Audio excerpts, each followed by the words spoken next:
You are the super hero remittance fighter of our country. একজন পরিচ্ছন্নতা কর্মী, তারও 20 থেকে 30,000 টাকা বাংলাদেশে ঢোকে প্রতি মাসে। আপনি চিন্তা করতে পারেন 6টা মাস যদি রেমিটেন্স বন্ধ হয়, শ্রীলঙ্কার চেয়েও খারাপ অবস্থায় বাংলাদেশে চলে যাবে। এটা আল্লাহর পক্ষ থেকে একটা স্পেশাল রাহমা, মার্সি এন্ড ব্লেসিংস, যে আমাদের রিজিকের তাগিদায় সারা বিশ্বে যে কাজ করতে হয়, আমরা কাজ করি আর দেশে টাকা পাঠাই, আর সচল থাকে আমার দেশের অর্থনীতির চাকা। আলহামদুলিল্লাহ পড়েন। সো বাংলাদেশের গভর্নমেন্টকে আমি বিনীত অনুরোধ জানাবো, শ্রম মন্ত্রণালয়কে অনুরোধ জানাবো, এয়ারপোর্ট অথরিটিকে অনুরোধ জানাবো, আমার শ্রমজীবী ভাইদের সাথে ভালো আচরণ করুন, তাদের সাথে কোঅপারেট করুন। বিশেষ করে যতগুলো দূতাবাস আছে, আমার শ্রমজীবী ভাইদের যে কোনো কাজকে অগ্রাধিকার ভিত্তিতে আপনারা সার্ভিস দিন। তারা ভালো থাকলে ভালো থাকবে বাংলাদেশ। আসসালামু আলাইকুম ওয়া রাহমাতুল্লাহি তাআলা ওয়া বারাকাতুহু। নাহমাদুহু ওয়া নুসাল্লি আলা রাসূলিহিল কারীম। أما بعد فأعوذ بالله من الشيطان الرجيم بسم الله الرحمن الرحيم يا أيها الإنسان إنك كادح إلى ربك كدحا فملاقيه صدق الله العظيم رب اشرح لي صدري ويسر لي أمري واحلل عقدة من لساني يفقه قولي। বাংলাদেশ ইয়ুথ কমিউনিটি মালয়েশিয়া কর্তৃক আয়োজিত আন্তর্জাতিক শ্রমিক দিবস 2024 উপলক্ষে মালয়েশিয়ার রাজধানী কুয়ালালামপুরের ডাউন টাউনে অবস্থিত উইসমা এমসিএ এর গ্র্যান্ড বলরুমে ইসলামে শ্রমিকের অধিকার শীর্ষক আলোচনা সভায় আপনারা যারা উপস্থিত হয়েছেন, আপনাদের সবাইকে জানাচ্ছি আন্তরিক শুভেচ্ছা এবং অভিনন্দন। আহলান ওয়া সাহলান ওয়া মারহাবান বিকুম ফি হাদাল লিকা আত-তাইয়িব আল মুবারাক। আলহামদুলিল্লাহ, আমরা অত্যন্ত সৌভাগ্যবান যে আমরা এমন একটা ধর্ম পেয়েছি যে ধর্মটা মজলুমকে নিয়ে কথা বলে। The vulnerable people of the society, সমাজে যারা মজলুম, অসহায়, যাদের কথা কেউ বলে না, তাদের অধিকার নিয়ে ইসলাম কথা বলে। আলহামদুলিল্লাহ পড়েন। ইসলাম শ্রমিকের অধিকার নিয়ে কথা বলে, লেবার রাইটস নিয়ে ইসলাম কথা বলে, ইসলাম উইমেন রাইটস নিয়ে কথা বলে, নারী অধিকার নিয়ে কথা বলে, ইসলাম হিউম্যান রাইটস নিয়ে কথা বলে, ইসলাম মানবাধিকার নিয়ে কথা বলে, ইসলাম অ্যানিমাল রাইটস নিয়ে কথা বলে, প্রাণী অধিকার নিয়ে কথা বলে। আল্লাহু আকবার। আপনি চাইলেই একটা প্রাণীকে আঘাত করতে পারবেন না। আমাদের দেশে এটা খুব বাজে একটা কালচার। কুকুর একটা দেখলেই আমরা কি করি? হয় ঢিল ছড়ি, না একটা লাথি মারি। কিছুই করে নাই আপনাকে, পাশ দিয়ে যাচ্ছে দেখলেই কি ঢিল মারে, লাথি মারে, আরো অনেক জঘন্য জঘন্য কাজ আমরা করি। তাহলে যারাই যেখানে বিপন্ন, মানবতা যেখানে বিপন্ন, সেখানেই ইসলাম হাজির হয়েছে। আলহামদুলিল্লাহ। এজন্য ইসলাম পেয়ে আমরা খুশি না বেজার বলেন?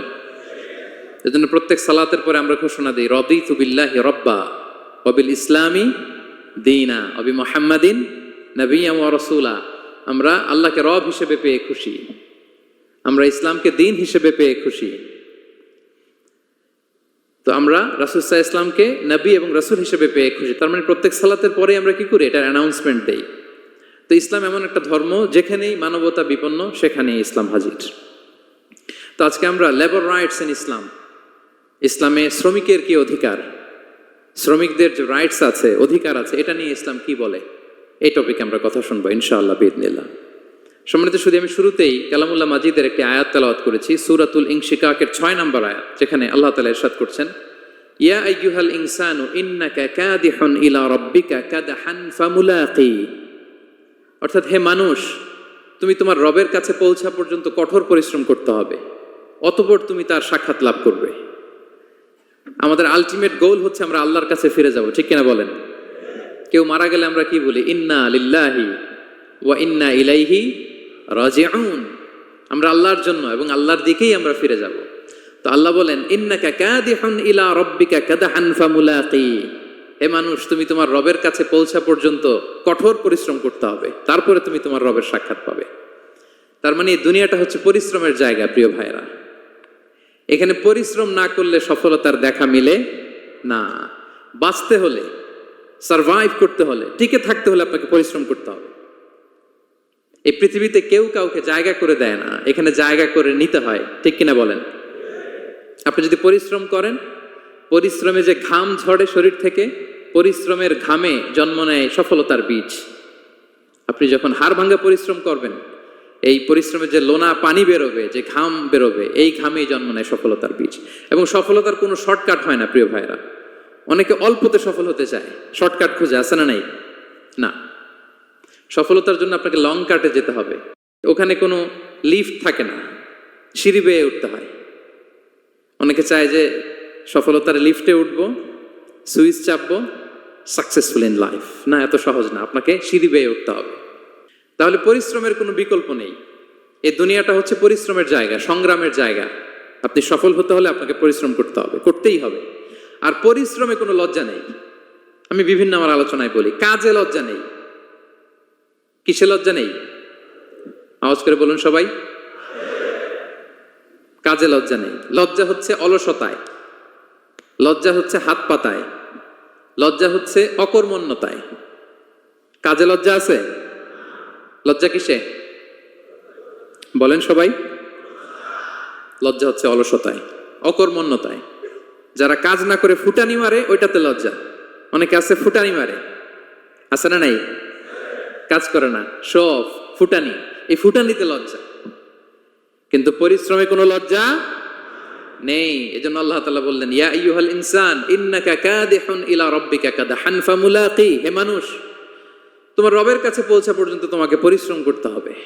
হাড় ভাঙা পরিশ্রম করে আমার কাছে আসতে হবে, তবেই সফলতা মিলবে। অন্য আয়াতে আল্লাহ তাআলা বলছেন, লাকাদ খালাকনাল ইনসানা ফি কাবাদ। নিশ্চয়ই মানুষকে আমি কষ্ট এবং পরিশ্রম নির্ভর করে তৈরি করেছি। এই পৃথিবীতে টিকে থাকতে হলে তাকে পরিশ্রম করতে হয়, কষ্ট করতে হয়। এবং দুনিয়ার এই সাইকেলটা যদি দেখেন, দিন এবং রাতের যে সাইকেল, রাতকে আল্লাহ বানিয়েছেন ঘুমের জন্য, রেস্ট নেওয়ার জন্য, বিশ্রামের জন্য। আর দিনকে আল্লাহ বানিয়েছেন কর্মচঞ্চল করে, কাজের জন্য। দিনের মধ্যে কর্মস্পৃহা আছে। আল্লাহ তাআলা সূরা নাবাতে বলছেন, ওয়াজআলনান নাহারা মাআশা। আমি দিনকে বানিয়েছি কর্মচঞ্চল। দিনে আপনি কাজ করবেন, হাড় ভাঙা পরিশ্রম করবেন, তবেই সফলতা ধরা দিবে। ঠিক কিনা বলেন? তাহলে প্রথমে আমরা জানলাম এই পৃথিবীতে পরিশ্রম করতেই হবে, পরিশ্রমের কোনো বিকল্প নেই। সফল হতে চাইলে কি করতে হবে? আওয়াজ করে বলবেন, কি করতে হবে? এবং ইসলাম এই পরিশ্রমকে উৎসাহিত করে। পরিশ্রমের মাধ্যমে যে ইনকাম, এটাকে উৎসাহিত করে। বিষ্ণু ঈসা ইসলাম বলেন, মা আকালা আহাদুন তুআমান কাত্তু খায়রান আইয়াকুলা মিন আমালি ইয়াদাই। মানুষ পরিশ্রম করে তার দুই হাত দিয়ে উপার্জন করে যে জীবিকা নির্বাহ করে, এর চেয়ে শ্রেষ্ঠ জীবিকা পৃথিবীতে আর নেই। আল্লাহু আকবার। আপনারা যারা কষ্ট করে ঘাম ঝরিয়ে উপার্জন করেন, এই পৃথিবীতে এর চেয়ে শ্রেষ্ঠ উপার্জন আর হতে পারে? পরিশ্রম করে ঘাম ঝরিয়ে আপনি যে রিজিক এর বন্দোবস্ত আপনার হয়, এই খাবারের চেয়ে শ্রেষ্ঠ খাবার পৃথিবীতে হতে পারে? এরপর বিষ্ণু ঈসা ইসলাম বললেন, ওয়া ইন্না নাবিয়াল্লাহি দাউদ আলাইহিস সালাম কানা ইয়াকুলু মিন আমালি ইয়াদিহি। আল্লাহর নবী দাউদ আলাইহিস সালাম তিনি নিজ হাতের উপার্জন থেকে খেতেন। সুবহানাল্লাহি বিহামদি। তিনি আর্মর বানাতেন, যুদ্ধাস্ত্র। তিনি বর্ম বানাতেন, নিজ হাতে বর্ম বানিয়ে, যুদ্ধাস্ত্র বানিয়ে বিক্রি করে সেটা দিয়ে জীবিকা নির্বাহ করতেন। আল্লাহু আকবার। তাহলে পরিশ্রমের কোনো বিকল্প নেই। শ্রমের মাধ্যমে যে উপার্জন, এটা শ্রেষ্ঠ উপার্জন। তাই শ্রমজীবী যারা আছেন, মনক্ষুণ্ণ হবেন না, মন ছোট করবেন না। You are the super hero. You are the super hero, you are the remittance fighter of our country. এজন্য রাস্তা দিয়ে যখন হাঁটবেন, বুক ফুলিয়ে হাঁটবেন, আর বস্তা ভরে টাকা নিয়ে দেশে ফিরবেন। ঠিক কিনা বলেন? বুক ফুলিয়ে হাঁটতে হবে। এজন্য আমি আমার প্রিয় মাতৃভূমি বাংলাদেশের গভর্নমেন্টকে অনুরোধ করবো, আমাদের শ্রমজীবী ভাইদের যাতে সুবিধা হয়, এই ব্যবস্থা আপনাদের করতে হবে। বিনীত অনুরোধ রাখবো। শ্রম মন্ত্রণালয়ে যারা দায়িত্বে আছেন, স্পেশালি তাদেরকে রিকোয়েস্ট করব, আমাদের শ্রমজীবী ভাইদের যেন কোনো কষ্ট না হয়, কারণ তাদের পাঠানো রেমিটেন্সে সচল থাকে আমার দেশের অর্থনীতির চাকা। তারা ভালো থাকলে ভালো থাকবে বাংলাদেশ। Very simple. ঠিক কিনা বলেন? আমার যে ভাইটা পরিচ্ছন্নতা কর্মী, রাস্তা ক্লিন করে, এয়ারপোর্টে ওয়াশরুম ক্লিন করে, একজন পরিচ্ছন্নতা কর্মী, তারও 20 থেকে 30 হাজার টাকা বাংলাদেশে ঢোকে প্রতি মাসে। আপনি চিন্তা করতে পারেন? হ্যাঁ, 6টা মাস যদি রেমিটেন্স বন্ধ হয়, শ্রীলঙ্কার চেয়েও খারাপ অবস্থায় বাংলাদেশে চলে যাবে। Just only 6 months. ভয়ঙ্কর অবস্থা হবে বাংলাদেশের। এটা আল্লাহর পক্ষ থেকে একটা স্পেশাল রাহমা, মার্সি এন্ড ব্লেসিংস, যে আমাদের রিজিকের তাগিদায় সারা বিশ্বে যে কাজ করতে হয়, আমরা কাজ করি আর দেশে টাকা পাঠাই, আর সচল থাকে আমার দেশের অর্থনীতির চাকা। আলহামদুলিল্লাহ পড়েন। সো বাংলাদেশের গভর্নমেন্টকে আমি বিনীত অনুরোধ জানাবো, শ্রম মন্ত্রণালয়কে অনুরোধ জানাবো, এয়ারপোর্ট অথরিটিকে অনুরোধ জানাবো, আমার শ্রমজীবী ভাইদের সাথে ভালো আচরণ করুন, তাদের সাথে কোঅপারেট করুন। বিশেষ করে যতগুলো দূতাবাস আছে, সারা বিশ্বে বাংলাদেশের যে মিশনগুলো, দূতাবাসগুলো, আমার শ্রমজীবী ভাইদের যে কোনো কাজকে অগ্রাধিকার ভিত্তিতে আপনারা সার্ভিস দিন। এটা দিতেই হবে, ঠিক কিনা বলেন? তারা ভালো থাকলে ভালো থাকবে বাংলাদেশ। তো এই জন্য শ্রমের কোনো বিকল্প নাই। নিজ হাতে উপার্জিত অর্থ, নিজ হাতে উপার্জিত কামাই, এটা শ্রেষ্ঠ কামাই। তো আলহামদুলিল্লাহ আজকের অডিয়েন্সের মধ্যে শ্রমজীবী ভাইয়েরা বেশি, আলহামদুলিল্লাহ পড়েন। এটা আমাদের সৌভাগ্য। এই যে বাংলাদেশে এখন চাকরি নাই, চাকরির বাজার মন্দা, মাস্টার্স পাশ করে বেকার টোটো কোম্পানির ম্যানেজার, এরকম আছে না নাই? তার বিপরীতে আল্লাহ তাআলা আপনাদেরকে মালয়েশিয়া নিয়ে আসছে, প্রতি মাসে আপনি টাকা পাঠান, আলহামদুলিল্লাহ। আপনি বাংলাদেশের যে উন্নয়ন, বাংলাদেশের যে ডেভেলপমেন্ট, এই যে স্মার্ট বাংলাদেশ বলে বলে মন্ত্রীরা মুখে ফেনা তুলে ফেলে, এটার গর্বিত অংশীদার আপনি, ঠিক কিনা বলেন? আপনি গর্বিত অংশীদার। You are the contributor, you are the real contributor. আপনার অবদানে বাংলাদেশ আজকে সচল, আলহামদুলিল্লাহ। সো মন ছোট করার কোনো সুযোগ নেই। নিজ হাতে উপার্জিত কামাই, এটা পৃথিবীর শ্রেষ্ঠ কামাই, আলহামদুলিল্লাহ। পরিশ্রমের মাধ্যমে যে উপার্জন, এটাকে ইসলাম আমাদেরকে উৎসাহিত করে। শুধু নামাজ, রোজা, জিকির এগুলো নিয়ে ইসলাম আমাদেরকে পড়ে থাকতে বলেনি। কোরআনিক অর্ডার হচ্ছে আপনার নামাজ শেষ, আপনি বেরিয়ে পড়বেন, কাজে বেরিয়ে যাবেন। ফাইদা কুদিয়াতিস সালাতু ফান্তাশিরু ফিল আরদি ওয়াবতাগু মিন ফাদলিল্লাহ। বিধানটা কার বলুন? আওয়াজ করে বলুন, বিধানটা কার? এটা কোরআনিক ভার্ডিক্ট, কোরআনের বিধান। নামাজ শেষ, গোল হয়ে বসে জিকির করতে বলে নাই আল্লাহ। আল্লাহ বলেছে ফান্তাশিরু ফিল আরদ ওয়াবতাগু মিন ফাদলিল্লাহ, জমিনে ছড়িয়ে পড়ো, আল্লাহর রিজিক তালাশ করো। নামাজ শেষ, বেরিয়ে যাবেন। কৃষক চলে যাবে মাঠে,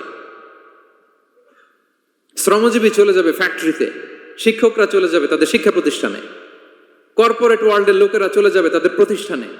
ডেভেলপমেন্ট করতে হবে, সিভিলাইজেশন করতে হবে। নামাজের পরে গোল হয়ে বসে থাকা চলবে না। কি ব্যালেন্স দেখেছেন ইসলাম? আজান হয়েছে তো মসজিদে আসো, নামাজ শেষ বেরিয়ে পড়ো, আলহামদুলিল্লাহ। কি ভারসাম্যপূর্ণ ইসলাম। ফাইদা কুদিয়াতিস সালাতু ফান্তাশিরু ফিল আরদ, যখন সালাত শেষ জমিনে ছড়িয়ে পড়ো, আল্লাহ রিজিক অন্বেষণ করো। তাহলে শুধু নামাজ রোজার মধ্যে ইসলাম নয়, আপনাকে কর্মঠ হইতে হবে, পরিশ্রম করতে হবে, হাড় ভাঙা পরিশ্রম। বিশ্বনবী সাল্লাল্লাহু আলাইহি ওয়াসাল্লাম অত্যন্ত পরিশ্রমী ছিলেন। He started his first career as a shepherd. সুবহানাল্লাহ। ওনার প্রথম ক্যারিয়ার উনি রাখাল হিসেবে শুরু করেছেন। রাখালরা যে কাজ করে, অর্থাৎ মরুভূমিতে ভেড়া, মহিষ, ভেড়া, ছাগল, তারপর বকরি, দুম্বা, এই চরানোর কাজগুলো দিয়ে বিষ্ণু সাল্লাল্লাহু আলাইহি ওয়াসাল্লাম তার ক্যারিয়ার শুরু করেছেন এজ এ শেফার্ড। বিষ্ণু সাল্লাল্লাহু আলাইহি ওয়াসাল্লাম বলেন, সহিহ বুখারীর বর্ণনা, মা বাআসাল্লাহু নাবিয়্যান ইল্লা রাআল গানাম। আল্লাহ তাআলা এই পৃথিবীতে এমন কোন নবী পাঠায় নাই যে নবীরা ছাগল চড়ায় নাই। সুবহানাল্লাহ পড়বেন না? সাহাবারা বললেন, ওয়া আনতা ইয়া রাসূলুল্লাহ, হে আল্লাহর নবী আপনিও ছাগল চড়িয়েছেন? বিষ্ণু সাল্লাল্লাহু আলাইহি ওয়াসাল্লাম বললেন, নাআম, আমিও ছাগল চড়িয়েছি। ওয়া কুনতু আরআহা আলা কারারিত লি আহলি মক্কা, আমি অল্প কিছু মজুরির বিনিময়ে, অল্প কিছু টাকার বিনিময়ে, সামান্য কিছু পারিশ্রমিকের বিনিময়ে মক্কার লোকদের ছাগল চড়িয়ে দিতাম। সুবহানাল্লাহ পড়েন। ছাগল হচ্ছে খুব টেরা প্রাণী, ডানে টানলে বায়ে যায়, বায়ে টানলে ডানে যায়। তাদেরকে একসাথে করা অ্যাজ এ শেফার্ড, এটা মরুভূমিতে খুব কষ্টের কাজ। আল্লাহ তাআলা প্রত্যেক নবীকে দিয়ে ছাগল চড়িয়েছেন যাতে করে কিছুদিন পরে নবীরা মানুষ চড়াতে পারে। সুবহানাল্লাহ। আল্লাহ বুঝাতে চাইলেন, এখন ছাগল চড়াও, এদের উপর যদি কন্ট্রোল নিতে পারো তাহলে মানব জাতির উপর কন্ট্রোল নিতে পারবো। আল্লাহু আকবার। এজন্য প্রত্যেকটা নবীকে দিয়ে, সহিহ বুখারীর বর্ণনা, মা বাআসাল্লাহু নাবিয়্যান ইল্লা রাআল গানাম, আল্লাহ পৃথিবীতে এমন কোন নবী পাঠায় নাই যেই নবীকে দিয়ে আল্লাহ ছাগল চড়ায় নাই। তো বিষ্ণু সাল্লাল্লাহু আলাইহি ওয়াসাল্লাম ছাগল চড়িয়েছেন, অত্যন্ত সুঠাম দেহী ছিলেন, কর্মঠ ছিলেন। তার মানে বিষ্ণু সাল্লাল্লাহু আলাইহি ওয়াসাল্লামও পরিশ্রম করে উপার্জন করেছেন, ঠিক কিনা? ছাগল চড়াতেন, তার বিনিময়ে সামান্য কিছু পারিশ্রমিক নিতেন, মজুরি নিতেন, এতে লজ্জা নাই। এজন্য এই কথা দিয়ে শুরু করেছি যে কাজে লজ্জা নেই। এই তো বিষ্ণু সাল্লাল্লাহু আলাইহি ওয়াসাল্লামের ক্যারিয়ার গেল। আমরা যদি সাহাবাদের জীবনী দেখি, ওনারাও পরিশ্রমী ছিলেন। কেউ খেজুর বাগানে কাজ করতেন, কেউ কৃষি কাজ করতেন, কেউ বাজারে ব্যবসা করতেন, কেউ বসে থাকেন নাই। হাড় ভাঙা পরিশ্রম করেছেন প্রত্যেকটা সাহাবা। তারা আমাদের মডেল, তারা আমাদের সুপার হিরো, তারা আমাদের আইকন, ঠিক কিনা? নবীরা আমাদের মডেল, সাহাবারা আমাদের মডেল।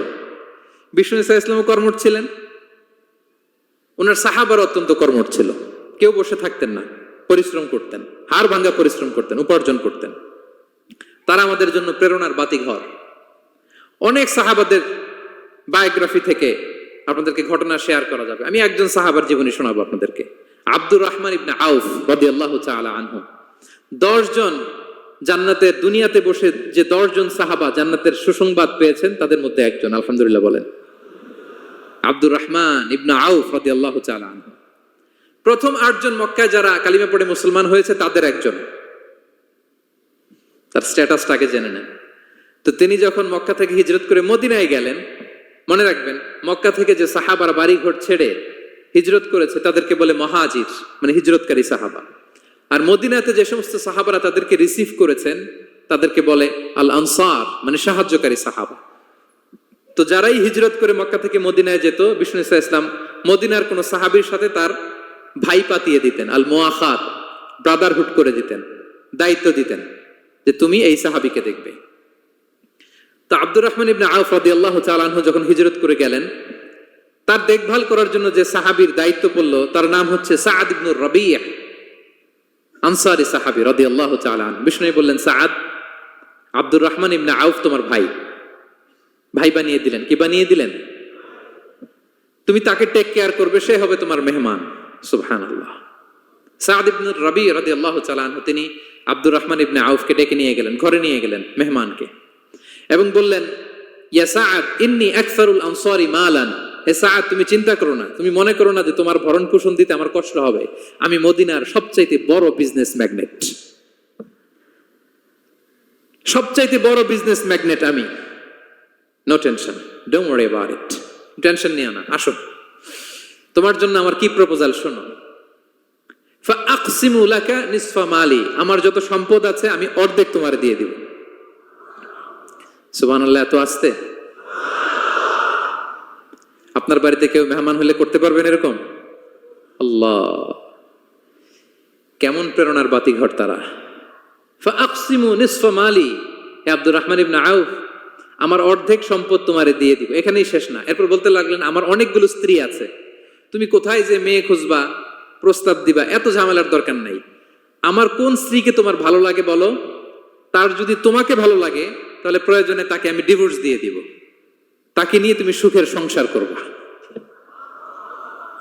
আল্লাহু আকবার, আল্লাহু আকবার। অর্ধেক সম্পদ দিয়ে দিব, আমার একাধিক স্ত্রী আছে, কাউকে যদি তোমার পছন্দ হয় এবং সেও যদি তোমাকে পছন্দ করে, প্রয়োজনে তাকে ডিভোর্স দিব, new life, new career, just go on. আমরা এই সুযোগ পেলে কি করতাম? সাথে সাথে অর্ধেক সম্পদ নিয়ে নিতাম, ঠিক কিনা? আব্দুর রহমান ইবনে আউফ প্রেরণার বাতিঘর। উনি কি করলেন? উনি বললেন, লা হাজাতা লি ফি যালিক। আমার ভাই, তুমি যে বলছো, সাআদ ইবনে রাবী, তুমি যে এত চমৎকার প্রপোজাল দিয়েছো, এতেই আমি খুশি, তোমার কোনো কিছুর আমার দরকার নাই। বারাকাল্লাহু লাকা ফি আহলিকা ওয়া মালিক, আল্লাহ তোমার সম্পদেও বরকত দেখ, আল্লাহ তোমার পরিবারেও বরকত দেখ। তবে একটা কষ্ট করতে হবে, সেটা কি? আব্দুর রহমান ইবনে আউফ বললেন, দুল্লানি ইলা সুক, just show me the way to market. মদিনার বাজারটা কোথায় এটা একটু দেখায় দাও। আমি নতুন মানুষ, পথঘাট চিনি না। দুল্লানি ইলা সুক, just show me the way to market of Medina. মদিনার বাজারটা কোন রাস্তায় একটু দেখায় দাও। আল্লাহু আকবার। সাআদ ইবনে রাবী বললেন, এই তো মদিনার বাজার। উনি যে কিছু ঘি কিনলেন, পনির কিনলেন, কিনে বিক্রি করলেন, প্রফিট করলেন। ওই প্রফিট দিয়ে আরো বেশি করে কিনলেন, আবার বিক্রি করলেন, প্রফিট, আবার বিক্রি করলেন, প্রফিট। এই কেনা বেচা করতে করতে 1-2 মাসের মধ্যে উনি মদিনার one of the biggest business magnate হয়ে গেলেন। আল্লাহু আকবার। কি হাড় ভাঙ্গা পরিশ্রমই না তারা করেছেন। একেবারে রেডি ক্যারিয়ার ছিল, গেলাম সবচেয়ে বড় বিজনেসম্যানের অর্ধেক সম্পত্তি পেয়ে গেলাম। He didn't accept the ready career, rather he made his own path with his own endeavor. নিজের চেষ্টায়, নিজের পরিশ্রমে, নিজের ঘাম ঝরিয়ে নিজের ক্যারিয়ার তৈরি করেছেন। চিল্লায় বলেন ঠিক কিনা? This is the biography of Abdur Rahman ইবনে আউফ রাদিয়াল্লাহু তাআলা আনহু। সাহাবারা কতটা পরিশ্রম করেছেন, তার মানে বিশ্বনবী পরিশ্রমী ছিলেন, সাহাবারা পরিশ্রমী ছিলেন। এবং বিষ্ণু ইসা ইসলাম পরিশ্রম করতে বলতেন সবাইকে, হাত পাততে নিষেধ করতেন, কারণ দারিদ্রতা বড্ড ভয়ঙ্কর। দারিদ্রতা যার আসে সে বুঝে। বাংলা একটা কথা আছে, অভাব যখন দরজায় এসে দাঁড়ায়, ভালোবাসা তখন। হ্যাঁ, সবার মুখস্থ, দেখছেন? অভাব যখন দরজায় এসে দাঁড়ায়, ভালোবাসা তখন জানলা দিয়ে পালায়। দারিদ্রতা ঈমান কেড়ে নেয়। আপনি পার্বত্য চট্টগ্রামের অবস্থা জানেন? আমাদের বাংলাদেশের পাহাড়ি এলাকার অবস্থা জানেন? ওখানে আমাদের গরিব মুসলিম ভাইদেরকে সামান্য কিছু টাকা পয়সা দিয়ে ওদেরকে খ্রিস্টান বানিয়ে ফেলতেছে মিশনারি গুলো। এই খবর তো আমরা রাখি না। দারিদ্রতা বড্ড ভয়ঙ্কর। এজন্য বিষ্ণু ইসলাম দারিদ্রতা থেকে আল্লাহর কাছে পানাহ চাইতেন। তিনি বলতেন, আল্লাহুম্মা ইন্নী আউযু বিকা মিনাল ফাকরি ওয়াল কিল্লাতি ওয়াদ-দিল্লা। ও আল্লাহ, I seek refuge with you from poverty, from insufficiency and humiliation. ও আল্লাহ, আমি তোমার কাছে দারিদ্রতা থেকে পানাহ চাই। ও আল্লাহ, আমি তোমার কাছে স্বল্পতা থেকে পানাহ চাই। ও আল্লাহ, আমি তোমার কাছে লাঞ্ছনা থেকে পানাহ চাই। পড়েন আমিন। এই দোয়াটা বেশি বেশি পড়বেন। আল্লাহুম্মা ইন্নী আউযু বিকা মিনাল ফাকরি ওয়াল কিল্লাতি ওয়াদ-দিল্লা। হে আল্লাহ, আমি দারিদ্রতা থেকে পানাহ চাই। আল্লাহ, স্বল্পতা থেকে পানাহ চাই। আল্লাহ, লাঞ্ছনা থেকে পানাহ চাই। সবাই পড়ুন আমিন।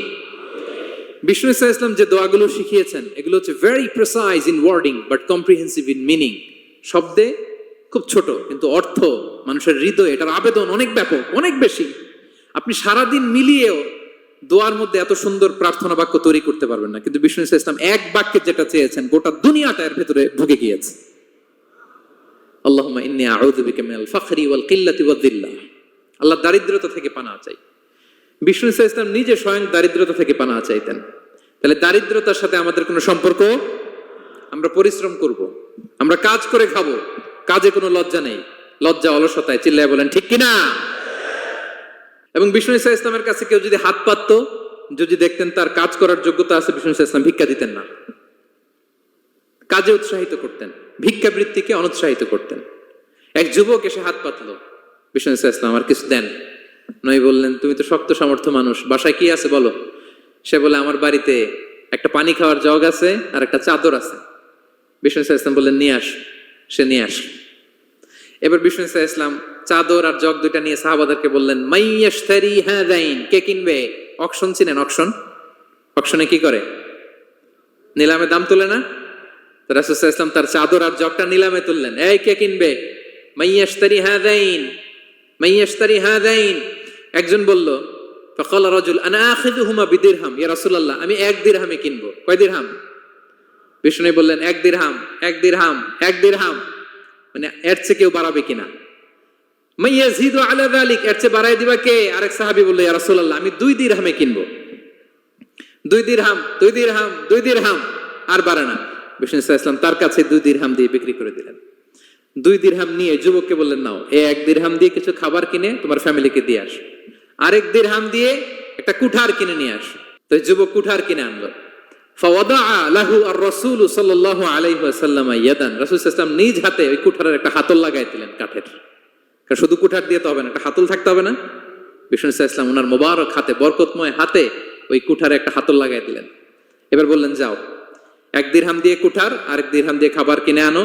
এই কুঠার দিয়ে জঙ্গলে যে কাঠ কেটে লাকড়ি বেচে জীবিকা নির্বাহ করো। সামনের 15 দিন আমার সামনে যেন তোমার ঘুরঘুর করতে না দেখি। এ বেচারা গেল, 1 দিরহাম দিয়ে ফ্যামিলিতে খাবার দিল, আর লাকড়ি নিয়ে কাঠ কাটতে না কাটতে কয়েকদিনের ব্যবধানে ও 10 দিরহাম কামাই ফেলছে। আস্তে আস্তে আস্তে আস্তে সে স্বাবলম্বী হয়ে গেল। এরপর একবার বিষ্ণু ইসলামের কাছে আসছে। বিষ্ণু ইসলাম তারে বলে, মানুষের কাছে হাত পাতার চেয়ে, দুয়ারে দুয়ারে ভিক্ষা করার চেয়ে তোমার মতো এরকম কাঠ কেটে, জঙ্গলে কাঠ কেটে বাজারে বিক্রি করা অনেক ভালো। আল্লাহু আকবার। এই হচ্ছে বিষ্ণু ইসলামের ক্যারেক্টারিস্টিক্স। তিনি ভিক্ষাবৃত্তিকে অনুৎসাহিত করতেন। এই যে গল্পটা, what is the moral of the story? কি শিখলাম? 1 নম্বর যেটা শিখলাম, তিনি কাজ করে খেতে উৎসাহিত করেছেন। চাইলেই বিষ্ণু ইসলাম ওই 2টা জিনিস বিক্রি করে 2 দিরহাম দিয়ে বলতে পারতেন, যাও 2 দিরহাম দিয়ে খাবার কিনো। ওই বেলা খেয়ে রাতের বেলা আরেক দুয়ারে যে ভিক্ষা করতো, ঠিক কিনা বলেন? কথা বুঝতেছেন? 2 দিরহাম দিয়ে যদি খাবার কিনতো, তো দুপুরে খেয়ে রাতে কি করতো? আবার হাত পাততো। সেটা করে নাই। কাজ করে খেতে উৎসাহিত করেছেন এবং স্থায়ী সমাধান করে দিয়েছেন। কারণ কাজ কাজই, কাজে কোনো ছোট বড় নাই। আছে? কাজে কোনো ছোট বড় আছে না। তাহলে ইসলাম আমাদেরকে পরিশ্রমী হতে শেখায়, কর্মমুখী হতে শেখায়। ইসলাম কতটা কর্মমুখী ধর্ম দেখেন। বিষ্ণু ইসলাম বলেন, ইন কামাতিস সাআ ওয়া ফি ইয়াদি আহাদিকুম ফাসিলা, কেউ যদি দেখে কিয়ামত হয়ে যাচ্ছে, কি হয়ে যাচ্ছে? সবাই বলুন, কেউ যদি দেখে কিয়ামত হয়ে যাচ্ছে আর তার হাতে একটা চারা বীজ আছে, গাছের চারা, কি আছে? গাছের চারা। সে গাছের চারা রোপণ করতে গেছিল, ওদিকে যায় দেখে কিয়ামত শুরু হয়ে গেছে। বিষ্ণুনবী বলেন ফাইন ইসতাতাআ আন লা তাকুমা হাত্তা ইয়াগরিসাহা ফালইয়াগরিসহা, সে যদি পারে কিয়ামত হওয়ার আগেই ওটা রোপণ করে দিতে, সেজন্য তাড়াতাড়ি করে রোপণ করে দেয়। আল্লাহু আকবার। ইসলাম কতটা কর্মমুখী ধর্ম। কিয়ামত শুরু হয়েছে, বিষ্ণু বলেন তার উপর কিয়ামত আসার আগে সে যদি চান্স পায় চারা বীজটা যেন রোপণ করে দেয়। আর আমরা এখন আখিরুজ্জামান, দাজ্জাল আসবে, কিয়ামত হয়ে যাবে, 2025 সালেই হবে, এগুলো বলে কাজকর্ম সব বন্ধ করে দিচ্ছে। এরকম ডাকাইতে আছে না নাই? হ্যাঁ বলেন, আছে না নাই? তা আখিরুজ্জামান কি আপনারা এটা শিখায়, এই লেসন শিখায়? আখিরুজ্জামান আসবে, দাজ্জাল আসবে, তো আপনার সমস্যা কি? দাজ্জাল আসবে দেখেই তো আপনাকে বিজনেস করে এমন টাকা কামাইতে হবে যাতে করে দাজ্জাল আসলে আমি আমার অর্থ দিয়ে মুজাহিদিন ভাইদেরকে সহায়তা করতে পারি। দাজ্জাল আসবে তো আপনার প্রবলেম কি? আপনার বডি বিল্ডিং করতে হবে, আপনার ফ্যামিলিকে তারবিয়া দিতে হবে, আপনার সোসাইটিকে সমৃদ্ধ করতে হবে, আপনাকে সভ্যতার কারিগর হইতে হবে। আপনার সব কাজ আপনি আরো বাড়াই দিবেন দাজ্জালের প্রশ্ন আসলে। এখন দাজ্জাল আসবে, 25 সালেই আসবে, 26 সালেই কিয়ামত হবে। কি হবে ক্যারিয়ার দিয়ে, আর কি হবে ব্যবসা করে? এরকম আছে না নাই? এরকম করা যাবে? বিশ্বনবী কি বললেন? কিয়ামত হইতেছে, তুমি দেখতেছো চাক্ষুষ বিলা আয়ান, দেখতেছো কিয়ামত হইতেছে, আর তুমি গাছ লাগাইতে গেছিলা। যদি সুযোগ হয় কিয়ামত হওয়ার আগে আগে কি করো? গাছ লাগাও। সুবহানাল্লাহ পড়বেন না? প্রিয় ভাইয়েরা, আমরা যেন পরিশ্রমী হই, আমরা যেন কর্মঠ হই, আমরা যেন অলস না হই। বিষ্ণু ইসলাম অলসতা থেকে আল্লাহর কাছে পানাহ চাইতেন। আল্লাহ আমাদেরকে বোঝার তৌফিক দান করুক, আমরা পড়ি আমিন। আল্লাহর নবী সাল্লাল্লাহু আলাইহি ওয়াসাল্লাম শুধু পরিশ্রম করতে বলেছেন এমন নয়, তিনি পরিশ্রমীদেরকে পছন্দ করতেন। এক সাহাবীর সাথে তিনি মুসাফা করলেন, দেখলেন হাতটা বড্ড খসখসে, তিনি শ্রমজীবী সাহাবী। এটা যখন তিনি শুনতে পেলেন, তিনি পরম মমতায় আলতো করে ওই শ্রমিক সাহাবীর হাতে তিনি চুমু খেলেন। আল্লাহু আকবার। এবং ওনার আন্ডারে যারা কাজ করত তাদের সাথে বিষ্ণু ইসলামের যে আচরণ, ওনার যে শ্রমিক, ওনার যে খাদেম, তাদের সাথে বিষ্ণু ইসলামের যে ডিলিং শুনলে আপনি অবাক হয়ে যাবেন। আপনি কারো ব্যাপারে যদি রিয়েল ইনফরমেশন চান, আপনি কয়েকটা জায়গায় নক করতে হবে। 1 নাম্বার, ধরেন যে একজন বড় সাহেব, তার আসল তথ্য যদি চান তার বউকে জিজ্ঞেস করেন। কারে জিজ্ঞেস করবেন? ওয়াইফকে জিজ্ঞেস করবেন, স্ত্রীকে। 4 নাম্বার, তার ড্রাইভার, দারোয়ান, কাজের বুয়া, ওয়াইফ, এদের কাছ থেকে যদি আপনি জিজ্ঞেস করেন, ফলের বিড়াল বেরিয়ে আসবে। ঠিক কিনা বলেন?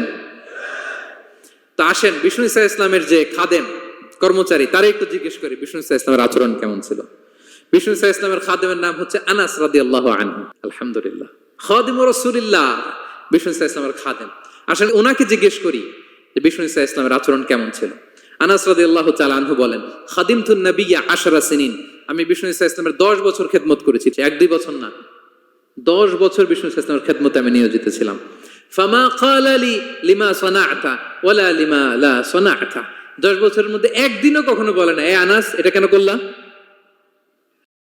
এ আনাস এমনটা কেন হলো, এটা কেন করলা না, একদিনের জন্য বলে নাই। কেন এটা করছো, কেন এটা করো নাই, এরকম কোনো প্রশ্ন আমাকে কোনোদিন করে নাই। সুবহানাল্লাহ পড়ে।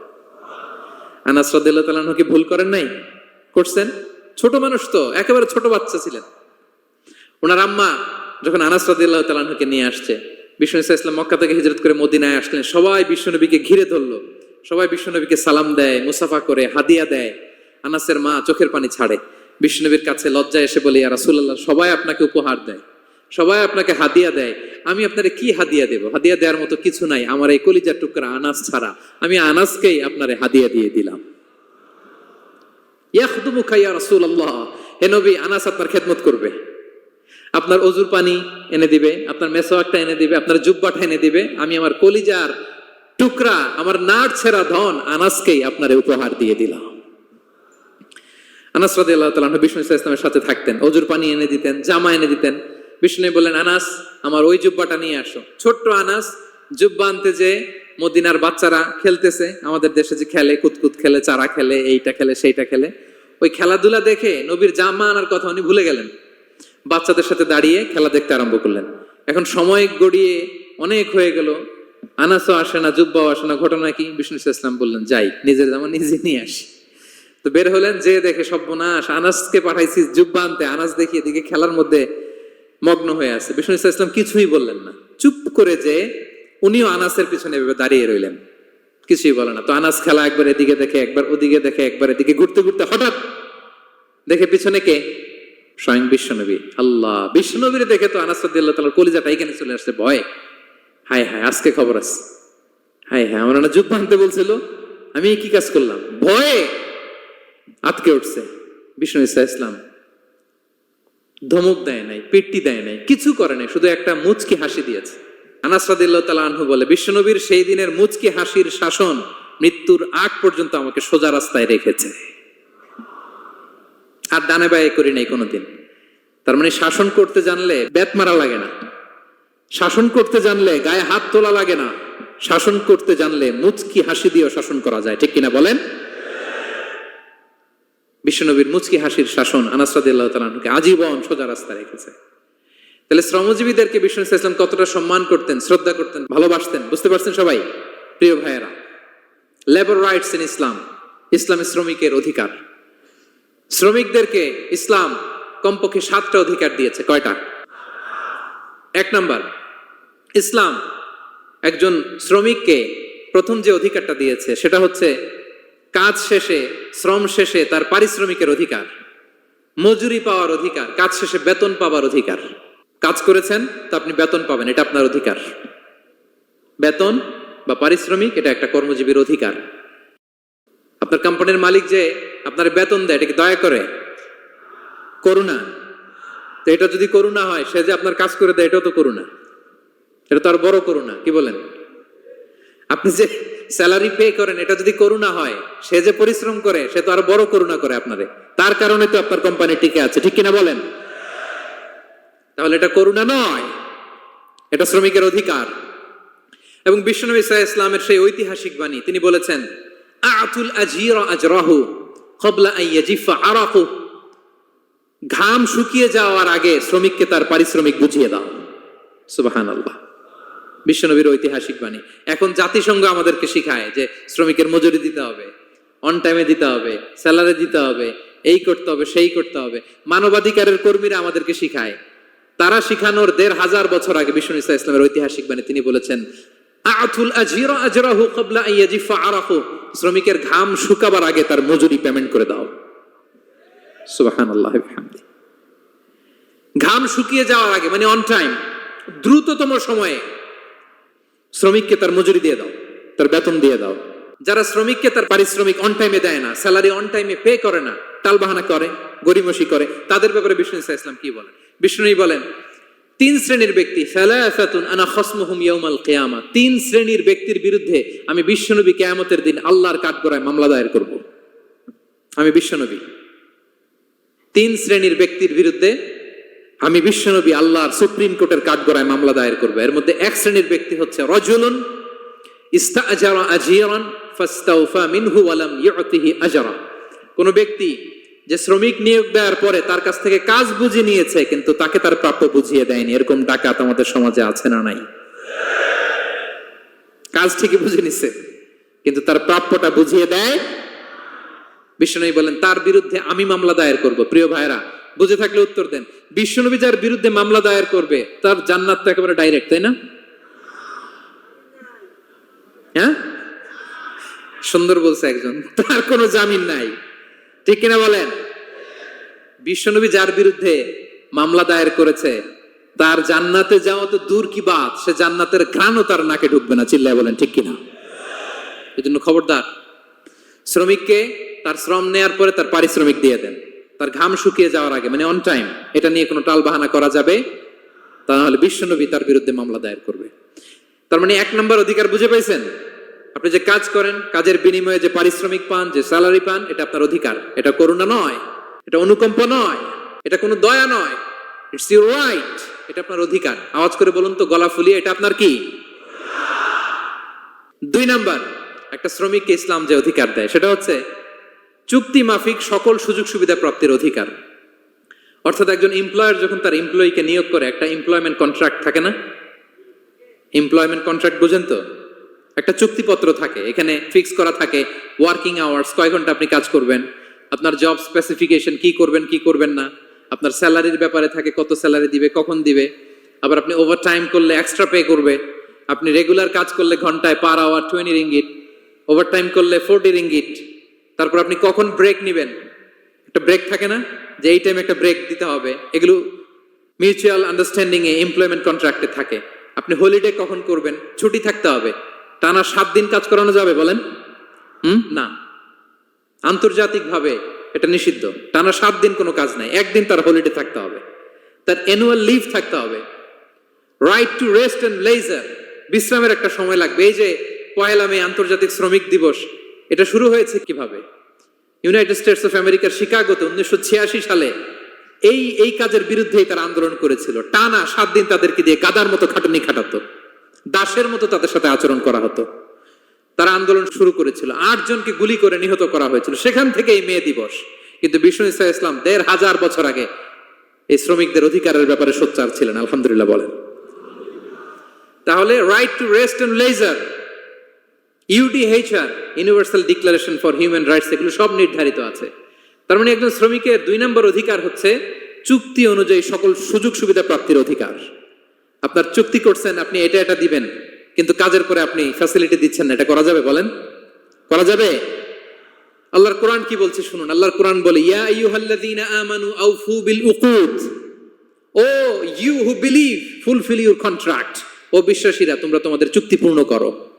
ও আউফু বিল আহদি ইন্নাল আহদা কানা মাসউলা, তোমরা যে কমিটমেন্ট করেছো, যে কন্ট্রাক্ট করেছো, এই চুক্তি তোমরা পূর্ণ করো। তা না হলে কিয়ামতের কঠিন ময়দানে এই চুক্তির ব্যাপারে, কন্ট্রাক্টের ব্যাপারে, এই এগ্রিমেন্টের ব্যাপারে আপনারা জিজ্ঞেস করবে কে? তাহলে যা চুক্তি করেছেন সুযোগ সুবিধা, তাই আপনাকে দিতে হবে। মালিক ভাইয়েরা মনে থাকবে তো নাকি? এগ্রিমেন্টে যা যা বলেছেন, যা যা লিখে সিগনেচার করেছেন, তাই আপনাকে দিতে হবে। আদেশটা কার? সবাই বলুন। আপনি মন চাইলে হায়ার করবেন, আর পরের দিন ফায়ার করবেন, এরকম করা যাবে? হ্যাঁ, চাইলে হায়ার ফায়ার, মন যা চায় তা করবেন, এটা করা চলবে না। তাহলে 2টা অধিকার গেল। 3 নম্বর, একজন শ্রমিককে ইসলাম যে অধিকার দিয়েছে সেটা হচ্ছে সুন্দর আচরণ পাবার অধিকার। তিনি আপনার ফ্যাক্টরির ওয়ার্কার, আপনার স্টাফ, এজন্য যা মনে চায় তা আচরণ করবেন, দাসের মতো আচরণ করবেন, এটা করা যাবে? আওয়াজ করে বলেন, করা যাবে? বিষ্ণু ঈসা ইসলাম ইন্তেকালের আগে পুরা উম্মাকে 2টা বিষয় ওসিয়ত করেছেন। আওয়াজ করে বলুন তো কয়টা? 1 নম্বর হচ্ছে নামাজ। 1 নম্বর কি? আসসালাত। আসসালাত, রুহু বের হওয়ার আগে, ইন্তেকালের আগে বিষ্ণু বলেন আসসালাত, আসসালাত, নামাজ, নামাজ। উম্মতেরা নামাজের ব্যাপারে সতর্ক হও। 2 নম্বর তিনি বলেছেন ওমা মালাকাত আইমানুকুম, তোমাদের অধীনস্থ যারা আছে তাদের ব্যাপারে সচেষ্ট হও, তাদের প্রতি সদয় হও, তাদের সাথে খারাপ আচরণ করো না।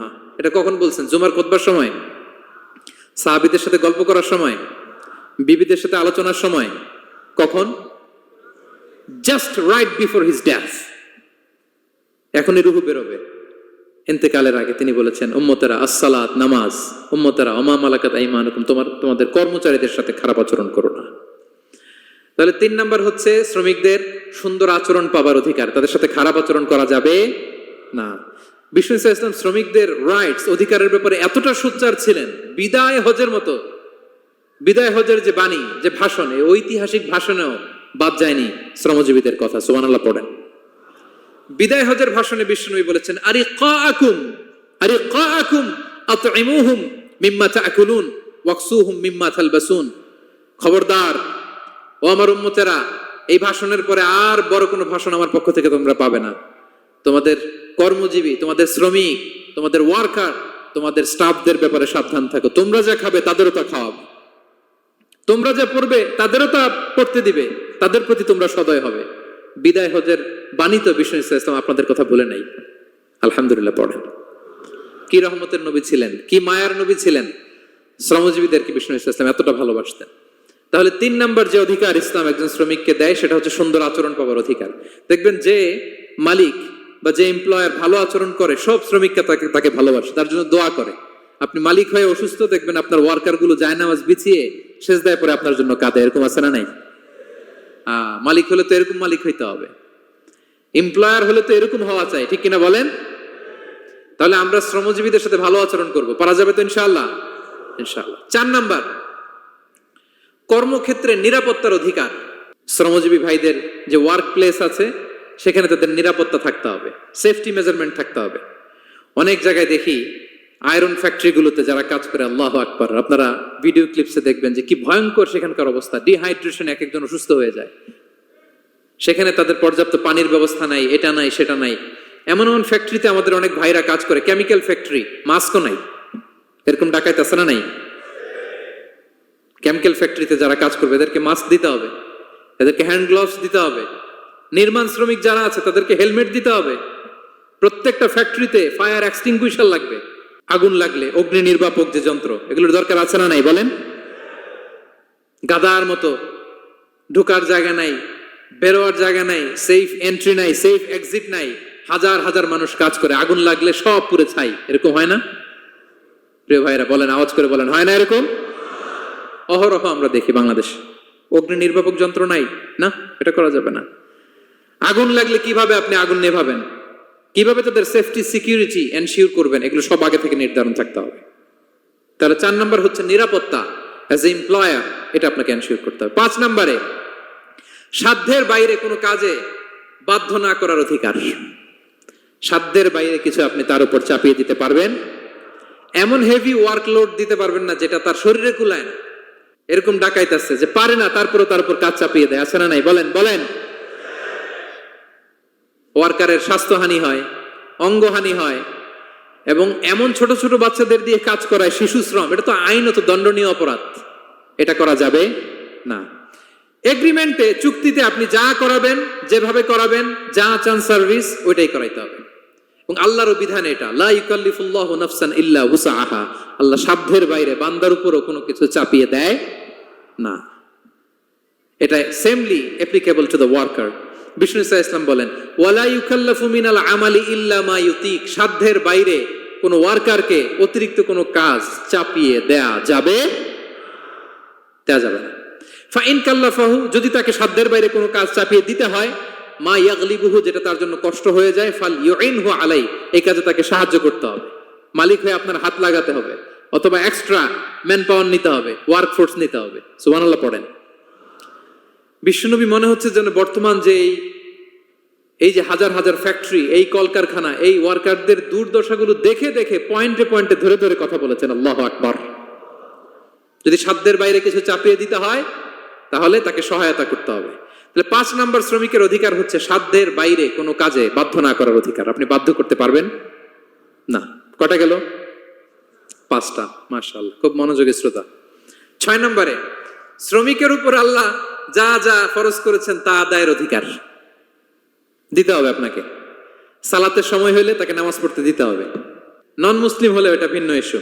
তখন আপনি চেষ্টা করবেন একটা মুসলিম কোম্পানিতে যাওয়ার, মুসলিম মালিকের আন্ডারে যাওয়ার, অথবা তাদেরকে সবাই মিলে অ্যাপ্লিকেশন করে বুঝাবেন যে সামান্য ফরজ নামাজটুকু পড়ার অনুমতি, পারমিশন আমরা চাই।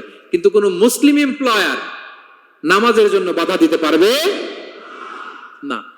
রমজান মাসে রোজা রাখা শ্রমিকের জন্য ফরজ না, অনুমতি দিতে হবে। নারী কর্মীদেরকে, যারা নারী কর্মী আছে তাদেরকে পর্দার অনুমতি দিতে হবে, হিজাবের অনুমতি দিতে হবে। মালিক তো দূরের কথা, আমাদের বাংলাদেশে অনেক বিশ্ববিদ্যালয়ের শিক্ষকরাই অনুমতি দেয় না। এরকম ডাকাত শিক্ষক আছে না নাই? এরকম জালেম বাংলাদেশে আছে না নাই? ঢাকা বিশ্ববিদ্যালয় চিন্তা করা যায়, মুসলিমদের টাকা দিয়ে যে বিশ্ববিদ্যালয়, ওখানে আমার বোনেরা পর্দা করে যেতে পারে না, আমার মুসলিম বোনেরা হিজাব পড়তে পারে না, নেকাব পড়তে পারে না। এই অধিকার কি শিক্ষককে দেওয়া হয়েছে? কথা বলেন না, never. You never can do that. একটা রেগুলার ড্রেস কোড থাকবে, এটা সবাই মানবে। এটার উপরে দিয়ে সে চাদর পরবে না ওড়না পরবে না হিজাব পরবে না ব্লেজার পরবে, এটা নিয়ে নাক গলানোর ক্ষমতা কোনো শিক্ষকের নাই। চিল্লায় বলেন ঠিক কিনা? তাহলে আপনার কর্মস্থলে মুসলিম নারীরা যদি কাজ করে, নারী কর্মীদের জন্য পর্দার ব্যবস্থা করতে হবে, ঠিক কিনা বলেন? হালাল ফুড খাওয়ার ব্যবস্থা থাকতে হবে। ওয়াইন খাওয়ানো যাবে না, ড্রিঙ্কস করানো যাবে না, পর খাওয়ানো যাবে না, ঠিক কিনা বলেন? আপনার কোম্পানিতে আপনার শ্রমিককে দাড়ি রাখতে চাইলে দাড়ি রাখার অনুমতি দিতে হবে, ঠিক কিনা বলেন? দাড়ি রাখা ওয়াজিব। দাড়ি রাখা কি? কোন কোন মতে সুন্নাতে মুআক্কাদা, যেটাই আমরা বলি একজন মুসলিমের জন্য এটা আবশ্যক। দাড়ি রাখতে বাধা দেয়া যাবে? আমাদের বাংলাদেশে দেয়? কোন কোন কোম্পানি দেয়। কোন কোম্পানি দেয় বলেন? হ্যাঁ, আরম, এই পাওয়া গেছে আরম। কিছুদিন আগে দাড়ি রাখবে বলে এক ছেলেকে কর্মচ্যুত করেছে, এরকম আছে না নাই? করা যাবে? করা যাবে বলেন? না, দাড়ি রাখার অনুমতি দিতে হবে, নারীদেরকে হেজাব করার অনুমতি দিতে হবে, এটা অধিকার, এটা অধিকার। শ্রমিকের উপর আল্লাহ তাআলা যা যা ফরজ করেছে এটা আদায়ের অধিকার তাকে দিতে হবে। আলহামদুলিল্লাহ বলেন। 7 নাম্বার, সর্বশেষ, সামাজিক নিরাপত্তা লাভের অধিকার, সোশ্যাল সিকিউরিটি। শ্রমিকের পুঁজি হচ্ছে তার শ্রম, তার জীবন যৌবন সব দিয়ে আপনার ফ্যাক্টরিরে একেবারে শীর্ষে নিয়ে গেল, শেষ জীবনে আপনি মালিক তারে ভুলে গেলেন, এরকম আছে না নাই? নো, তার জন্য সোশ্যাল সিকিউরিটির ব্যবস্থা করতে হবে। অনেক শ্রমিক ভাইরা আছে সারা জীবন ফ্যাক্টরির জন্য কাজ করে শেষ বয়সে দুরারোগ্য ব্যাধিতে আক্রান্ত, তাদের খোঁজ খবর কেউ নেয় না। এটা গভর্নমেন্টের দায়িত্ব। গভর্নমেন্ট ফান্ড থেকে, কোম্পানির ফান্ড থেকে, অথবা কোনো যাকাত ফান্ড থেকে, অথবা কোনো এন্ডোমেন্ট ফান্ড থেকে, অর্থাৎ ওয়াকাফের ফান্ড থেকে তাদের সোশ্যাল সিকিউরিটির ব্যবস্থা করতে হবে। সামাজিক নিরাপত্তা দরকার আছে না নাই বলেন? এটা আপনাদের অধিকার। এই 7টা অধিকার ইসলাম একজন শ্রমিককে দিয়েছে। তো শ্রমিককে ইসলাম শুধু অধিকারই দিয়েছে, মালিকের কোনো অধিকার নাই নাকি? এবার মালিকরা খেপে উঠছে। এতক্ষণ মালিকরা চুপচাপ, আমি দেখতেছি তো, এতক্ষণ যা যা বলতেছি মালিকরা চুপচাপ শুনতেছে। যখনই বলছি মালিকের অধিকার আছে না নাই, মালিকরা কয় আছে। হ্যাঁ, ইসলাম চেক এন্ড ব্যালেন্স করেছে। ইসলাম হচ্ছে ভেরি ব্যালেন্সড রিলিজিয়ন, ভারসাম্যপূর্ণ একটা জীবন ব্যবস্থা। শ্রমিকেরও দায়িত্ব আছে। শ্রমিকেরও কি প্রিয় ভাইয়েরা দায়িত্ব আছে। বিষ্ণু ইসা ইসলাম বলেন, সালাসাতুন লাহুম আজরান, 3 শ্রেণীর ব্যক্তি আছে যাদেরকে আল্লাহ যে কোনো কাজ করলে ডাবল রিওয়ার্ড দিবে, ডাবল। আপনি নামাজ পড়লে যাওয়া সওয়াব, এক করলে দ্বিগুণ সওয়াব। এর মধ্যে এক শ্রেণীর হচ্ছে ওয়াল আবদুল মামলুক ইদা আদ্দা হাক্কাল্লাহ ওয়া হাক্কা মাওয়ালি, ওই দাস যে তার আল্লাহর ইবাদত করে, আল্লাহর হক পালন করে, আর তার মনিবের হক পালন করে। এখানে দাস বলতে শুধু আগের সময়ের দাসই নয়, বর্তমান সময়ের যারা কর্মজীবী তারাও। কোন কর্মজীবী সে যদি আল্লাহর বিধান, আল্লাহর হক আদায় করে, পাশাপাশি যার আন্ডারে সে কাজ করে তার হকও আদায় করে, বিষ্ণু ইসা ইসলাম বলেন সব কাজে তার প্রতিদান হবে ডবল ডবল। পড়েন আল্লাহু আকবার। তাহলে শ্রমিকের দায়িত্ব হচ্ছে কোম্পানিকে যে সার্ভিস তার দেওয়া এটা পূর্ণাঙ্গ রূপে দিতে হবে। এটা হচ্ছে শ্রমিকের দায়িত্ব। 1 নম্বরের দায়িত্ব হচ্ছে লয়ালটি, আমানতদারিতা। 1 নম্বর দায়িত্ব কি? আপনি বেতন নেন আপনার বসের কাছ থেকে, কোম্পানির কাছ থেকে, কিন্তু সার্ভিস দেন আরেক কোম্পানির, হবে? বলেন। যার নুন খাই তার গুণ গাইতে হবে। আপনি যেই কোম্পানি থেকে স্যালারি নেন, সার্ভিস আপনার তাকে দিতে হবে। লয়ালটি থাকতে হবে, বিশ্বস্ততা, এটা জরুরি, এটা থাকতে হবে। আপনার মালিক আপনার কাছ থেকে এই লয়ালটি প্রাপ্য, সেজন্য আপনার উপর আস্থা রাখে, আপনার বস যেন আপনার উপর আস্থা রাখতে পারে, এইটা মালিকের অধিকার। কথা কি বুঝেন? হ্যাঁ, এবার শ্রমজীবী ভাইরা একটু ঠান্ডা হয়ে গেছে, দেখছেন চেক এন্ড ব্যালেন্স। কথা বলেন ঠিক কিনা? আপনার মালিক আপনার কাছ থেকে এটা প্রাপ্য, এটা তার অধিকার, বিশ্বস্ততা। ইন্না খায়রা মান ইস্তাজারতাল কবিউল আমিন। যাকে নিয়োগ দেওয়া হবে তার মধ্যে 2টা কোয়ালিটি থাকতে হয়। কয়টা? মুসা আলাইহিস সালাম ফেরাউনের বাবুর্চিকে 1 থাপ্পড় মারলেন রেগে মেগে। উনি থাপ্পড় মারছিলেন আদব শিক্ষা দেওয়ার জন্য, কিন্তু বেচারা সাথে সাথে মরে গেছে। উনি মারছিলেন আদব শিখানোর জন্য, বেচারা যে মরে যাবে মুসা আলাইহিস সালাম জানতেন না। এখন দেখে সর্বনাশ, সেটা তো মরে গেছে, অক্কা পাইছে। উনি দিলেন দৌড়। মুসা আলাইহিস সালাম দৌড়াতে দৌড়াতে প্রাণ ভয়ে চলে গেলেন আরেক সীমান্তে, মিশর ছেড়ে আরেক এলাকায়। যে দেখে কিছু লোক ধাক্কাধাক্কি করে তাদের উটগুলোকে পানি খাওয়াচ্ছে, আর 2টা মেয়ে পাশে চুপ করে বসে আছে। উনি বুঝতে পারলেন মেয়েগুলো এই ইয়াং ছেলেদের সাথে ধাক্কাধাক্কি করে টিকতে পারবে না। উনি এগিয়ে গেলেন, বললেন তোমরা পানি খাওয়াবো উটদেরকে? হ্যাঁ খাওয়াবো, আসো। উনি উটগুলো নিয়ে সবাইকে সরিয়ে পানি খাইয়ে দিলেন, মেয়েরা চলে গেল। এবার বাবার কাছে যেয়ে বলল, বাবা এমন এক ছেলের সন্ধান পাইছি, ছেলেটা খুব ভালো, আমাদের চেহারার দিকে তাকায় না, মাটির দিকে তাকিয়ে কথা বলে। আজকে এই লোক না থাকলে আমরা আমাদের উটগুলোকে পানি খাওয়াতে পারতাম না। আর ভিনদেশী লোক, আমরা চিনিও না। ইন্না খায়রা মান ইস্তাজারতাল কবিউল আমিন। বাবা কাজ করেন, আমাদের তো রাখাল লাগবে, আমাদের দেখভাল করার জন্য তো একজন সুপারভাইজার দরকার, এই ছেলেকে আপনি কাজে রেখে দেন। সুবহানাল্লাহ পড়বেন না? বাবা বলল যাও নিয়ে আস। মেয়ে 2জন যে বলল আব্বার কাছে চলেন, আব্বা আপনার কথা বলবে, আপনার সাথে আলাপ করবে। মুসা আলাইহিস সালাম বললেন ঠিক আছে, তোমরা পেছনে পেছনে যাও, আমি তোমাদের আগে আগে যাই। তোমরা আমাকে বলবা যে ডানে না বায়ে না সামনে। সুবহানাল্লাহ পড়বেন না? কি চরিত্র, কি চরিত্র ছিল যাদের যাতে করে তাদের দিকে তাকানো না লাগে, মুসা আলাইহিস সালামের নজর যেন তাদের দিকে না পড়ে। মুসা আলাইহিস সালাম বললেন, আমি আগে যাই, তোমরা পিছন থেকে বলো ডানে না বায়ে, কোন গলি, কোথায় যাব। আল্লাহু আকবার। তো যাওয়ার পরে মুসা আলাইহিস সালামের সততা, এই বিশ্বস্ততা আর স্ট্রেংথ, শক্তি দেখে ওনাকে কাজে রেখে দিলেন, মেয়ে দুটার বাবা। সুবহানাল্লাহ বলেন। আর বললেন, এত বছর কাজ করবা, পারিশ্রমিক হচ্ছে কাজ যখন শেষ আমার এক মেয়েরে তোমার কাছে বিয়ে দিয়ে দিব। আল্লাহু আকবার। ওনারও থাকার জায়গা নাই, আশ্রয়ের কোনো বন্দোবস্ত নাই, আল্লাহ ব্যবস্থা করে দিলেন। আলহামদুলিল্লাহ পড়েন। তাহলে বিশ্বস্ত হইতে হবে। বিশ্বস্ত যেই, তার রুজির ব্যবস্থা করে দেয় কে? এই যে মুসা আলাইহিস সালাম ফেরাউনের বাবুর্চিতে থাপ্পড় মেরে চলে গেলেন, পরিচিত কেউ নাই, রিজিকের বন্দোবস্ত নাই, কিন্তু বিশ্বস্ততার কারণে আল্লাহ তাআলা রিজিকের ব্যবস্থা করে দিলেন। তাহলে এক নাম্বার মালিকের অধিকার হচ্ছে লয়ালটি, শ্রমিকদের বিশ্বস্ত হইতে হবে। আপনার পক্ষ থেকে বিশ্বস্ততা, এটা মালিকের প্রাপ্য। কথা বুঝতে পেরেছেন প্রিয় ভাইয়েরা আমার? দুই নাম্বার, চুক্তি অনুযায়ী শ্রম দেওয়া, এটা একজন শ্রমিকের দায়িত্ব। আপনার দায়িত্ব হচ্ছে 8 ঘন্টা কাজ করবেন, আপনি 6 ঘন্টা করেন আর 2 ঘন্টা এটা নিয়ে ইউটিউব, টিকটক, আচ্ছা হ্যাঁ, এটা করা যাবে? 8 ঘন্টার যদি চুক্তি হয় আর আপনি যদি প্রতিদিন 6 ঘন্টা কাজ করেন, আপনি যে পারিশ্রমিক পাবেন, এটা হালাল হবে? বলেন বলেন, আওয়াজ করে সবাই বলুন না, হালাল হবে না। আপনার চুক্তি অনুযায়ী আপনাকে শ্রম দিতে হবে, এবং এই চুক্তি অনুযায়ী শ্রম পাওয়াটা একজন মালিকের অধিকার। একজন মালিকের 3 নম্বর অধিকার হচ্ছে to work in a best manner possible. আপনার সাধ্যের সবটুকু উজাড় করে দিয়ে কোম্পানির জন্য কাজ করতে হবে। কোনো কাজ করলে সর্বোচ্চ ওয়েতে করতে হবে, সবচেয়ে বেস্ট ম্যানারে করতে হবে। অনেকে আছে ধরি তো ধরি না, করি তো করি না, এরকম আছে না? নাই না, ইসলাম এটা বলে না। বিষ্ণু ইসলাম বলেন, ইন্নাল্লাহা ইউহিব্বু ইযা আমিলা আহাদুকুম আমালান আইয়ুতকিনা। আল্লাহ তাআলা ওই কর্মচারীকে পছন্দ করে, আল্লাহ সুবহানাহু ওয়া তাআলা ওই কর্মচারীকে পছন্দ করে, ওই লোককে পছন্দ করে যে ব্যক্তি যখন কোনো কাজ করে ওটা মজবুত ভাবে করে, চমৎকার ভাবে করে, দ্য বেস্ট ওয়ে পসিবল, সুন্দরভাবে করে। এরকম কাজ করা যাবে তো? বলেন বলেন, যাবে? এবং যে শ্রমিক, যে কর্মজীবী ভাইরা এইভাবে কাজ করে, তারা মালিকের নজরে পড়ে যায় খুব তাড়াতাড়ি, ঠিক কিনা বলেন? তাদের বেতন বেড়ে যায় তাড়াতাড়ি, তাদের অবস্থা তাড়াতাড়ি ভালো হয়। 4 নম্বর অধিকার হচ্ছে আপনি আন্তরিকতার সাথে কাজ করবেন, আপনার মালিকের কোম্পানিকে নিজের কোম্পানি মনে করবেন। পারা যাবে? শ্রমিক ভাইয়েরা আমার, আমার কলিজার টুকরা শ্রমজীবী ভাইয়েরা, মালিকের কোম্পানিকে নিজের কোম্পানি মনে করা যাবে? অনেকে দেখবেন যে নিজের গাড়িটা খুব সেফলি ড্রাইভ করে, কিন্তু বসের গাড়ি নিয়ে যখন ড্রাইভ করে তখন আর এই এক্সট্রা কেয়ার নাই, এরকম আছে না? নাই। নিজের জিনিস খুব দেখে শুনে রাখে, কিন্তু কোম্পানির জিনিস যখন ইউজ করে ওইখানে সেই দেখভাল তার নাই, এরকম আছে না? নাই। এরকম করবেন আপনারা না।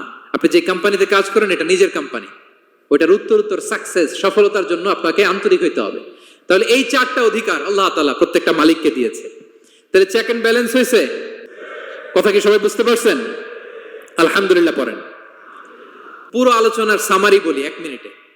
1 number lesson, take away message সাথে করে নিয়ে যাবেন, যেটা শুরুতে বলেছিলাম। 1 নাম্বার কথা হচ্ছে সফলতার জন্য পরিশ্রমের কোনো বিকল্প নেই।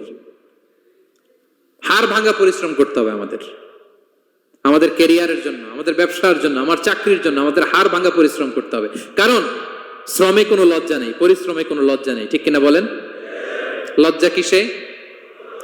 অলসতায়। আমরা অলস হব না, অকর্মণ্য হব না, হাত পাতবো না, আমরা পরিশ্রম করে খাবো। 2 নাম্বার কথা, নবীগণ এবং সাহাবাগণ অত্যন্ত পরিশ্রমী ছিলেন, কর্মঠ ছিলেন, তারা আমাদের আইকন, সো আমরাও পরিশ্রমী হব। ইসলাম শ্রমিকের ব্যাপারে, শ্রমিকের অধিকারের ব্যাপারে এত জোরালো বক্তব্য দিয়েছে, পৃথিবীর কোনো ধর্ম এভাবে দেয় নাই, ঠিক কিনা?